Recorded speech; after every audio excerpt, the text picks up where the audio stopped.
Hello everybody, my name is Suyash. You're watching Mind, Body, Spirit. Before going ahead, I'll just take a moment and thank you all so much for 3,000 subscribers. Thank you. I don't really have words. I had never anticipated that my channel will grow to this extent. I mean, YouTube standards, it's not that big a subscriber count, but for me, I never expected that this channel will reach that level. So thank you so much for 3,000 subscribers. If you haven't yet subscribed, please do subscribe. Anyway, so this will be my 26th video on this channel. And among all the 25 videos that I've posted before, in almost all of them, in the comment section, you'll find this particular question.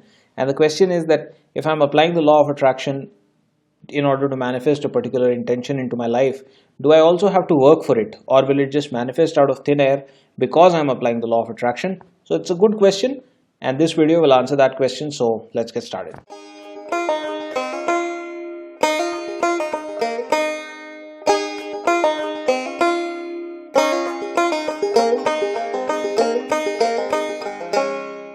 So in order to answer this question, I would like to take this conversation into two separate directions one by one. Let's begin with the first one. We have already talked about in my previous videos, and maybe you already knew this. The thing that is at the very center of the law of attraction, the core of the law of attraction, is belief. How much belief do I have in the law of attraction that it works? If I'm trying to manifest something, with how much belief, with how much conviction do I actually think that that manifestation is going to actually come true, and that I deserve it and it's going to happen in my life? And how much belief do I have in general about the whole thing? And it's not just about how much belief I have, but also my pre-existing beliefs. Are they in any way stopping my manifestation in coming true? Now, one such belief, I'm not going to say that it's necessarily wrong, but I don't know, I'm yet to experience life in its entirety.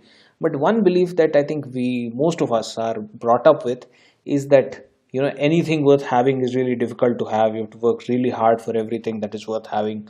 No pain, no gain, and stuff like that, right?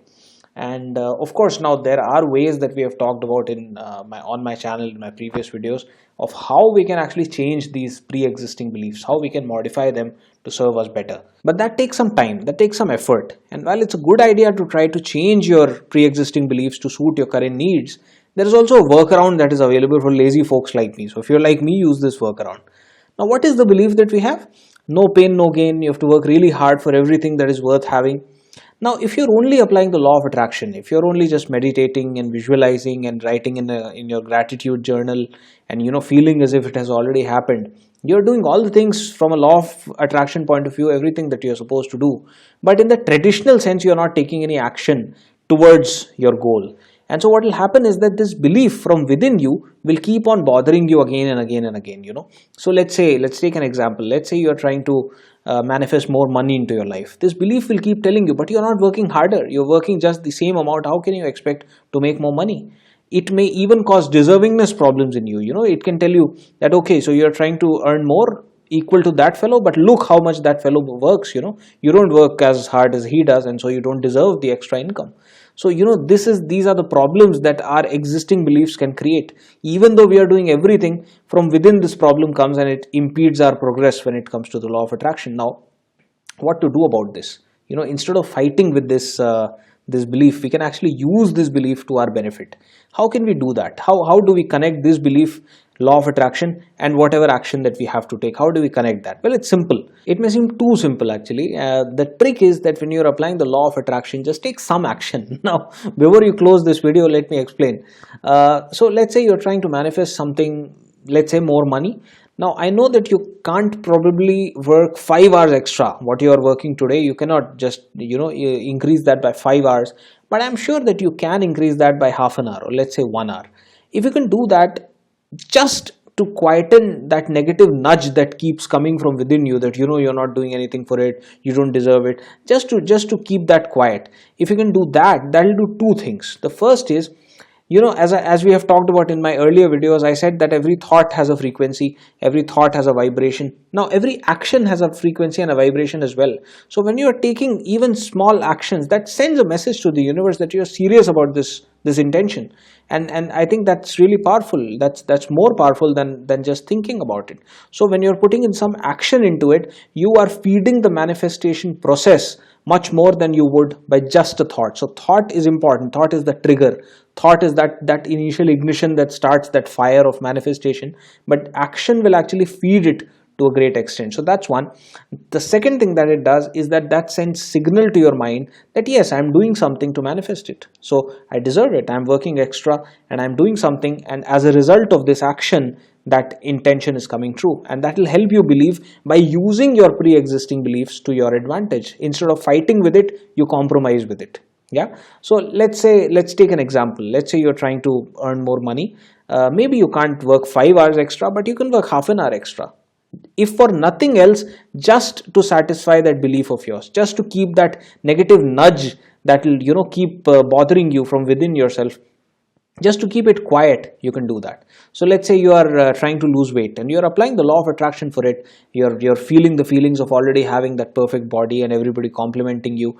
And I know that you probably can't run 17 miles a day. Well, nobody runs 17 miles a day. What am I saying? Maybe you can't run 3 miles a day. Yes, but you can walk 1 mile, or you can walk half a mile, whatever. Start with something.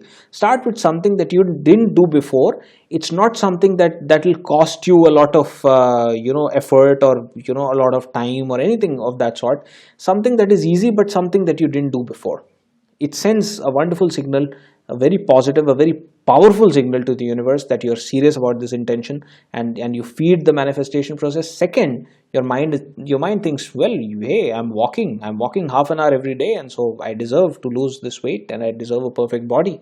And so these two things together will really help you in number one, manifesting it, and number two, reducing all the forces that come from within you that impede the process of manifestation of your desires.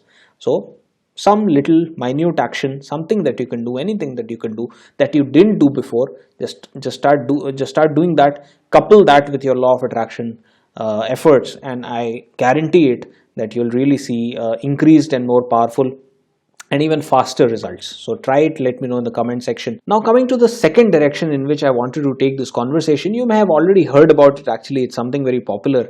There is something that is known as inspired action. So when you apply the law of attraction, what do you apply it for? You apply it for some things that you want to manifest. And so let's say you're trying to manifest a job and you finally get the job. So that is the manifestation of your law of attraction efforts.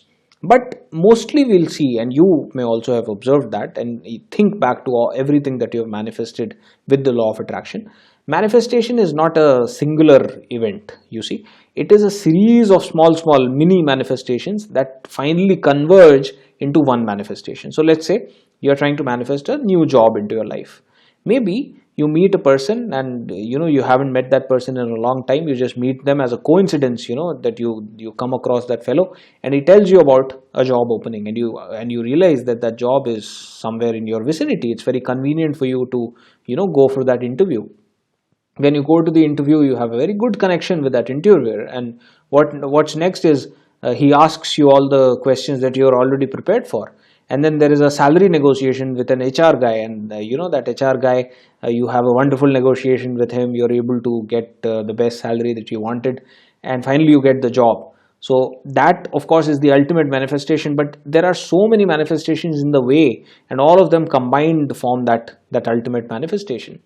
Now, how that connects with action is that when you meet that person that you hadn't met in a long time, and he tells you about a job opening, it may not really be the exact job that you are manifesting for, or that you are applying the law of attraction for. It may be something else, but you suddenly realize that it's really convenient, and you can really, it's your day off from your current work or something like that, or it's really close to where you work or where you live, and you can easily attend that interview. Just go ahead and attend it, because you don't know what is leading to what. Maybe the job that you are applying for is not the exact job that you wanted, but what if you go there, you talk to the interviewer, and he recommends you for another job that they are not yet announcing an opening for, but internally it's there. I'm just giving you a random example, but things like this happen. So my point is that when you're applying the law of attraction, just keep an eye out on things like this. There may be nudges from within you that just guide you towards something. There may be something that you had ignored in the past and you never paid any attention to, but all of a sudden there is something that grabs your attention. When something like that happens, just act on it. Just don't think too much, because you don't know. We are not as wise as the universe. Our wisdom is very limited. We don't know what is going to result ultimately in what, right? And so if there is something that you can very easily do, and something that you'll feel joy in doing it, and there is something that suddenly there is a voice from within you that tells you to go ahead and do it, don't apply your brain too much. Just listen to your heart and go ahead and do it. And one of the checks for inspired action, how do you judge whether what is coming from within you is a nudge for inspired action or something that your brain is just making up? How do you do that? Inspired action will mostly not feel like hard work. Oh, I will feel so miserable in doing that. If you're feeling like that, then that probably is not a nudge for inspired action. Inspired action you'll feel joyous, you'll feel a lot of joy, you'll feel happy in doing it, you'll feel excitement in doing it, you'll feel really good in doing that. So whenever you have a nudge from within to do something like that, even if that doesn't directly with your wisdom, with my wisdom, even if that directly doesn't connect with your intention, even then just go ahead and do it, because something somewhere is connected. And finally, in retrospect, when you actually have had the ultimate manifestation, when you think in retrospect, you'll understand that it was all of these things that somehow connected, and here you go, I have manifested what I was intending for. And when that happens, just grab a notebook and pen and write it all down. And you have to write it down because, as I've already talked in my previous videos, law of attraction is a skill. And it's a skill not just in terms of how to get to that manifestation, but also once you have manifested it, just go back and try to understand the process that the manifestation took. And so the next time when you are trying to manifest something and it's not exactly manifesting in the form that you are visualizing, you should know that maybe sometimes it won't happen like that, but it will be a series of nudges from within. It will be a series of manifestations that will combine into one. And so once that happens, just write it down, just think a little bit over it. Don't overthink, not too much analysis, but just be aware of what all happened to manifest that dream of yours. And so the next time the process will be easier, as the snowball effect, which I talked about in I think 2 videos back. Anyway, so that's all I wanted to talk to you guys. Thank you so much once again for 3,000 subscribers. If you haven't already subscribed, please do subscribe. Hit the like button if this video helped you out. And if there are any comments or suggestions or questions or anything at all, any feedback, just feel free to use the comment section below. My name is Suyash. You're watching Mind, Body, Spirit. Thank you so much for watching. See you next time. Bye-bye.